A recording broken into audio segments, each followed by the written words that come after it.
ल म चाहिँ रारा जाने क्रममा चाहिँ अहिले तल्लो डुङ्गेश्वर दैलेखमा अड्केको छु एकछिनको लागि टी ब्रेक र यही क्रममा यहाँ मेरो अगाडि यहाँ बाजे हुनुहुन्छ एकदम राम्रो कुरा गर्नुहुँदो रहेछ बाजे अब देशले नयाँ प्रधानमन्त्री पाएको छ के भन्न चाहनुहुन्छ त अब यो भारतले लुटिदिएको हाम्रो सिक्किम जस्तै बनाउनु पर्यो बालन शाहले र रविले भनिदिएको छ भने यो त्यस्तै बनाउनु पर्यो यो देश बडा धनी छ गरिब जम्मै छैन हाम्रो नेपाल तर यी रविले र बालनले गरिब बनाउने हो भने म जान्दैन तर हाम्रो यो क्या युरिक हो कि क्या भन्ने बेच्यो भने हाम्रो देश धनी छ अरे त्यो हाम्रो ऊ छ अरे मुनाङमा छ अरे अहिले अमेरिकाको मान्छे आएर अमेरिकाको सेना आएर के गर्छ अब हेर्नुहोस् अब बालेनले के गरिदिनु पर्यो त बाजे अब बालनले भनिदिएपछि भने यी लुटेराहरूलाई यी भ्रष्टाचारीभरिलाई जेल हाल्नु पर्यो भ्रष्टाचारीभरिलाई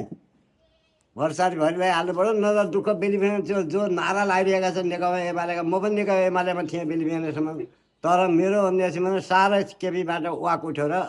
मैले केपी भन्दा यो नेकपा एमाले भन्यो भने मलाई वाक आइसक्यो मेरो हातै नचल्ने भइसक्यो मेरो भोट हाल्दा ल